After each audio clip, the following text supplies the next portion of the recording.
అందరికీ నమస్తే. నేను తెలంగాణ వీరభద్ర కుల సంఘం రాష్ట్ర ప్రధాన కార్యదర్శిని. నా పేరు సురేందర్ కర్నే. ఈరోజు రాష్ట్ర ప్రభుత్వం సంచార జాతుల విముక్తి దినోత్సవం జరిపినందుకు చాలా గర్వకారణంగా ఉంది. అదేవిధంగా రాష్ట్ర ప్రభుత్వానికి కూడా మరో విధంగా మేము ధన్యవాదాలు తెలియజేస్తున్నాము.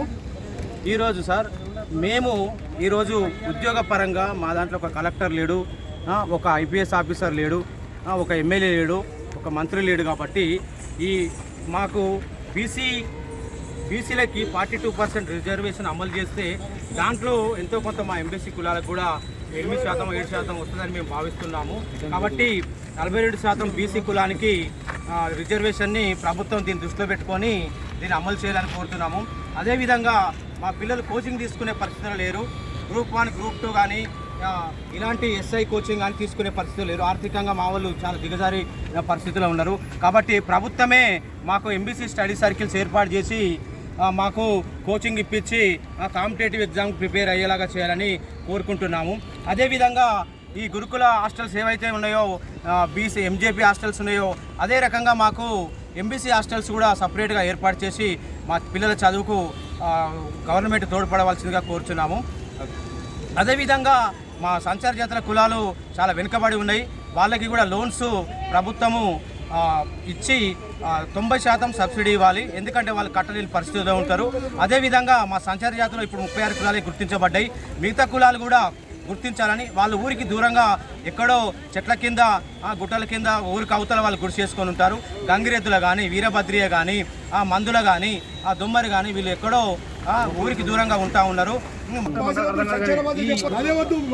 మా సంచార జాతర కులాలు ఏవైతే ఉన్నాయో ఊరికి దూరంగా డేరాలు వేసుకొని ఉండడము, వాళ్ళు యాచక వృత్తులు చేయడం, ఇలా ఉండడం వలన సమాజానికి వాళ్ళు దూరంగా ఉన్నారు. కాబట్టి వాళ్ళని ప్రభుత్వమే గుర్తించి వాళ్ళని తీసుకొచ్చి హాస్టల్లో ఇట్లా జాయిన్ చేయాలని కోరుతున్నాం. ఎందుకంటే వాళ్ళకి తెలియదు ఎలా చదువుకోవాలి, ఎలాంటి ఉపయోగాలు ఉన్నాయి చదువుకోవాలనేది వాళ్ళకి తెలియదు. కాబట్టి ప్రత్యేకంగా సంచార జాతులు ఈరోజు వేడుకలు జరపడానికి కారణం ఏంటి?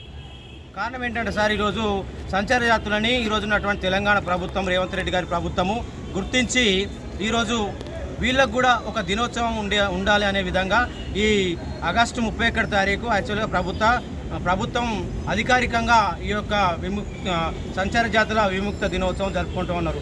ఎందుకంటే ఈ విముక్త దినోత్సవం ఎలా వచ్చిందంటే సార్, స్వాతంత్ర పోరాటంలో మేము పాల్గొన్నాం. ఈ వీరభద్రియ కానీ, మందుల కానీ ఇలాంటి మా కులాలన్నీ పాల్గొని స్వతంత్రం రావడంలో ప్రత్యేకమైనటువంటి కృషి చేశాయి. అయితే అప్పుడున్నటువంటి ప్రభుత్వం ఏం చేసిందంటే ఈ గంగిరెద్దుల వాళ్ళని, ఈ దొమ్మరి వాళ్ళని, మా వీరభద్రులని, మందుల వాళ్ళని ఏం చేసిందంటే అప్పుడు నేరస్తులుగా పరిగణించింది. అంటే సరే, ఇప్పుడు మీరు తెలంగాణ రాష్ట్ర ప్రభుత్వం ఏదైతే ఉందో ప్రజాపాలనలో భాగంగా మీ సంచార జాతులకు మీరు ఏం డిమాండ్ చేస్తున్నారు?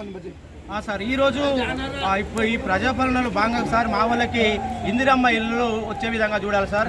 దయచేసి ఎట్లాంటి రాజకీయ ఒత్తిడులకు గురి కాకుండా మా ఉన్నటువంటి మా సంచార జాతుల కులాలకు కొంచెం ప్లేస్ ఉన్న వాళ్ళకి ఇందిరమ్మ ఇల్లు ఇవ్వాలి, ప్లేస్ లేని వాళ్ళకి కూడా ప్లేస్ కల్పించాలి సార్. దీన్ని మీరు మరీ కోరుకుంటున్నాము. అదేవిధంగా ఇంకోటి ఏంటంటే సార్, ఇప్పుడు మాకు ఉప్పల్ భగయత్తులో స్థలం ఇవ్వడం జరిగింది. కేసీఆర్ సార్ ఉన్నప్పుడు మాకు స్థలం ఇవ్వడం జరిగింది. దయచేసి మీరు ఆ స్థలంలో మాకు ఒక సంచార జాతులకు 36 కులాలకు ఒక భవనం కట్టేయాలని కోరుకుంటున్నాం సార్. అప్పుడు ప్రభుత్వంతో అది ఆగిపోయింది. దయచేసి మీరు దాన్ని కంటిన్యూ చేసి మాకు దాని భవనం కట్టించి మా యొక్క కులాలకు మీరు సహకారం చేయగలరని తెలంగాణ ప్రభుత్వాన్ని